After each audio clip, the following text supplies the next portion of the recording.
अगर मैं आपसे कहूं कि ईरानी महिलाओं ने ऐसा क्या कर दिया जिसकी वजह से भारत भी हैरान हो चुका है। हां, क्योंकि ईरान के अंदर तो प्रोटेस्ट कई समय से चल रहा था, लेकिन अभी अभी जिस चरम सीमा पर पहुंच चुका है ना, वो देखकर भारत भी हैरान हो चुका है। और भारत का इससे इंपैक्ट क्या होगा भी जब आप सुनोगे ना, तो खुद कहोगे कि भाई साहब, ऐसा कभी नहीं होना चाहिए।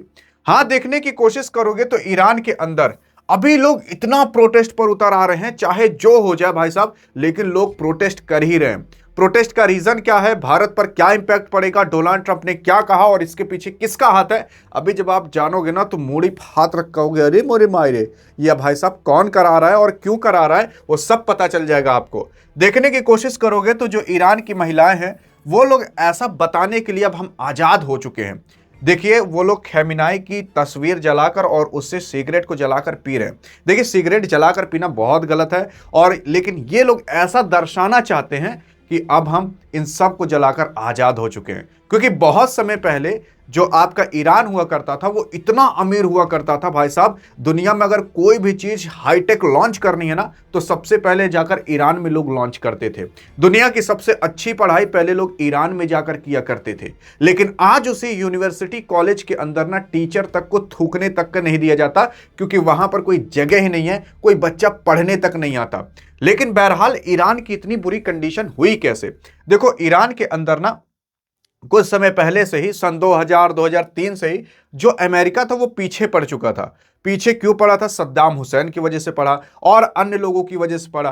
तो जो आपका अमेरिका था, वो ईरान के ऊपर कई सारे सैंक्शंस मारता चला गया, और अमेरिका को पता था बस अगर इतने ही सैंक्शन और इतने ही प्रतिबंध हम इनके ऊपर मार देना, तो आपका ईरान घुटने पर आ जाएगा। लेकिन तुरंत नहीं, धीरे धीरे आएगा, क्योंकि ईरान के पास भी अगर देखोगे तो टॉप 10 की कंट्री में आता है जिसके पास बहुत सारा तेल है। धीरे धीरे इसके ऊपर ऐसे सैंक्शंस मारे गए कि इससे कोई तेल नहीं खरीद पाएगा। भाई साहब, पहले भारत भी खरीदा करता था, लेकिन अभी भारत रूस से खरीदता है, ईरान से बहुत कम कर दिया है, जिसकी वजह से ये मतलब तेल लेकर भी दुनिया के अंदर बेच नहीं पाता था। और अभी इसकी करेंसी इतनी गिर चुकी है कि अगर आपको $1 का सामान खरीदना है ना, मतलब भाई 80-90 रुपए का कोई सामान खरीदना है, तो आपको जो ईरानी करेंसी होती है, उसको लगभग 14 लाख ईरानी करेंसी आपको लेकर जाना पड़ेगा, तब कहीं जाकर आप वहां पर कुछ खरीद सकते हो। मतलब अगर आपको 2 लीटर वाला ठंडा भी खरीदना है ना भाई साहब, तो आपको 14 लाख लेकर जाना पड़ेगा ईरानी करेंसी। यानी कि एक झौवा रुपया लेकर जाओगे, तब कहीं जाकर आपको कोई 80 रुपए का सामान, 100 रुपए का सामान मिलेगा। वहां की करेंसी इतनी गिर चुकी है। गूगल पर सर्च करोगे तो 42,000 43,000 दिखाएगा। तो ईरान की जो गवर्नमेंट है वो गलत दिखा रही है, इसलिए ताकि दुनिया के अंदर और बेइज्जती ना हो। लेकिन अभी हाल फिलहाल प्रोटेस्ट इस चरम सीमा पर चला गया है कि भाई साहब, वहां पर लोग नारे लगा रहे हैं कि मुल्लाओं को बाहर निकालो। क्योंकि जो ईरान है, वहां पर मुस्लिम जो धर्म था वो तो है, लेकिन वो इतना चरम सीमा पर चला जाएगा कि धर्म की वजह से देश को ही बर्बाद कर दिया जाएगा। ये भाई साहब बहुत गलत हुआ, क्योंकि वहां पर भाई साहब एक स्पेशल पुलिस बनाई गई है जो कि महिलाओं पर ध्यान रखती है कि इन्होंने हिजाब पहना है कि नहीं, ठीक से पहना है कि नहीं, इतना मुंह नहीं दिखना चाहिए, यहां कंधा नहीं दिखना चाहिए, कुछ नहीं दिखना चाहिए, बस आंखें दिखनी चाहिए। यहां तक इतने कड़े नियम है। तो महिलाएं जैसे जैसे जैसे जैसे परेशान होते रही, तो उन्होंने प्रोटेस्ट पर उतरना चालू कर दिया, जिसकी वजह से फिर ऐसा कांड हुआ। और मैं आपको बता देना चाहता हूं, इसमें अमेरिका का भी काफी बड़ा रोल था। रोल इसलिए था क्योंकि इसने जो सैंक्शंस मारे, प्रतिबंध मारे, इसको पता था कि कुछ समय बाद ईरान वैसे ही खत्म हो जाएगा। लेकिन बहरहाल, अगर आप देखोगे तो अभी डोनाल्ड ट्रंप ने तो खुद अनाउंस कर दिया था और खुद अपने सोशल मीडिया प्लेटफॉर्म पर डाला कि जो ईरान के अंदर मिलियंस ऑफ पीपल जो रैली कर रहे हैं, जो सेकंड लार्जेस्ट वहां पर शहर है, उसके अंदर जो प्रोटेस्ट हो रहे हैं, उन सब के साथ ये लोग हैं। और कुछ समय बाद क्या पता अपनी आर्मी भेज दे उसको कंट्रोल करने के लिए। लेकिन अभी जो आपका अमेरिका है, वो वेनेजुएला पर कब्जा कर चुका है, ग्रीनलैंड पर करने वाला है, मैक्सिको को धमका चुका है, क्यूबा को धमका चुका है, डेनमार्क से लड़ने वाला है। ऐसे बहुत सारे शहर हैं, बहुत सारे देश हैं जिससे वो लड़ने की कोशिश कर रहा है। उसमें से एक ठो ईरान भी है। अगर ईरान को कुछ होता है तो इससे भारत का कुछ घाटा हो सकता है। जैसे चाबहार वहां पर पोर्ट बना रहा है, उसका नुकसान हो सकता है। भारत जो तेल ओल खरीदा करता था वो नुकसान हो सकता है। भारत का जो संबंध ईरान से था उस पर भी नुकसान हो सकता है, क्योंकि अगर भारत ईरान के साथ गया तो इजराइल से दुश्मनी हो जाएगी, और अगर ईरान के साथ नहीं आया तो ईरान भी रूठ जाएगा। तो भारत फंस सकता है इन दो लड़ाइयों के बीच में, अमेरिका और आपके ईरान के बीच में। अमेरिका के देखोगे तो अमेरिका यहां पर बहुत तरीके से यहां पर एंट्री मारेगा। क्यों एंट्री मारेगा? ताकि ईरान बर्बाद हो जाए, ताकि ईरान पर भी अमेरिका का कंट्रोल आ जाए, जैसे अफगानिस्तान पर किया था वैसे ईरान पर कर सके। ईरान के अंदर न्यूक्लियर फैसिलिटी को बर्बाद कर दिया जा चुका है इजराइल के माध्यम से। वहां पर जो महिलाएं हैं वो लोग आकर हिजाब उजाब जलाने लग रही हैं, वो कह रही हैं कि हमें आज़ादी चाहिए। और वहां पर यह भी कहा जा रहा है कि जो मुल्लाएं हैं उनको बाहर निकालो, जो महिलाएं हैं वो हिजाब से फ्रीडम पाना चाहती हैं। क्योंकि कुछ समय पहले सन 2022 के अंदर एक औरत थी जो कि हिजाब ठीक से नहीं पहने थी, उसको मार दिया गया था, जान से मार दिया गया था। पोस्टमार्टम जब हुआ तो पता लगा सिर पर मारा गया था, जिसकी वजह से मौत हो गई थी। ऐसे बहुत सारे किस्से और कहानियां ईरान के अंदर हैं जहां से महिलाएं आज़ादी पाना चाहती हैं। तो पहले महिलाएं यहां पर रोड पर उतरी, और जब इकोनॉमिक क्राइस होने लगा, मतलब गिरने लगा, तो सभी लोग यहां पर उतर आए थे।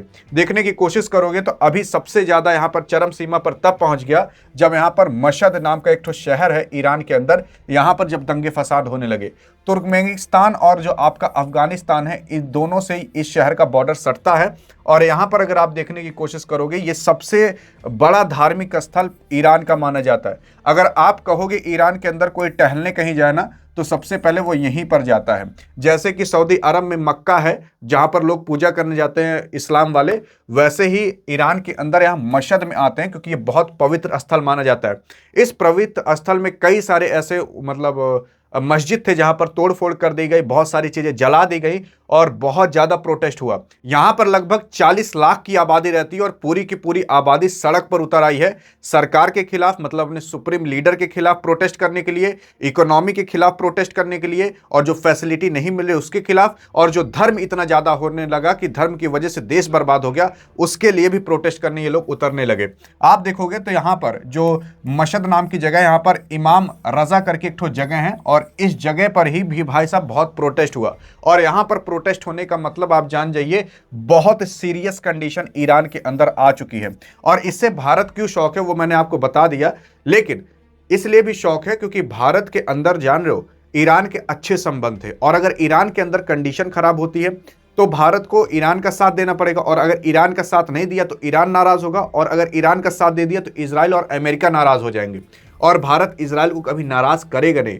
तो भारत देखिए इजराइल और ईरान के बीच फंस चुका है, और इजराइल और ईरान एक कट्टर दुश्मन है, क्योंकि कुछ समय पहले इजराइल ने ही ईरान के ऊपर उसके न्यूक्लियर फैसिलिटी पर अटैक किया था ताकि ये न्यूक्लियर बम ना बना पाए। ईरान इतना बर्बाद हो रहा है, लेकिन वहां का जो सुप्रीम लीडर खामेनी है वो भाई साहब अभी भी न्यूक्लियर बम बनाने की कोशिश कर रहा है। ये नहीं कि वो जो पैसा है उसको इकोनॉमी में ट्रांसफर करके इकोनॉमी को बूस्ट किया जाए, लेकिन वो ऐसा कुछ नहीं कर पा रहा है। इसी वजह से लोग सड़क पर उतर आए हैं, जो अमेरिका से पंगा ले लिया है, अमेरिका ने इसे बर्बाद कर दिया है। और अब जो ईरान है, आप कुछ समय बाद देखिएगा कि एकदम से खत्म हो जाएगा, इसकी इकोनॉमी बहुत सीरियस कंडीशन में आने वाली है। अभी बहुत सीरियस कंडीशन में आ गई है, इसीलिए लोग ईरान के लोग परेशान हैं। क्या लगता है कि भारत को किस तरफ जाना चाहिए, ईरान या इजराइल? देखते हैं आपका क्या कहना है। अधिक जानकारी चाहिए तो डिस्क्रिप्शन में टेलीग्राम का लिंक है, वहां जाकर ज्वाइन कर सकते हो, और फ्री में आपको वहां पर नॉलेज ये सब मिलती रहेगी। तब तक के लिए जय हिंद, जय भारत।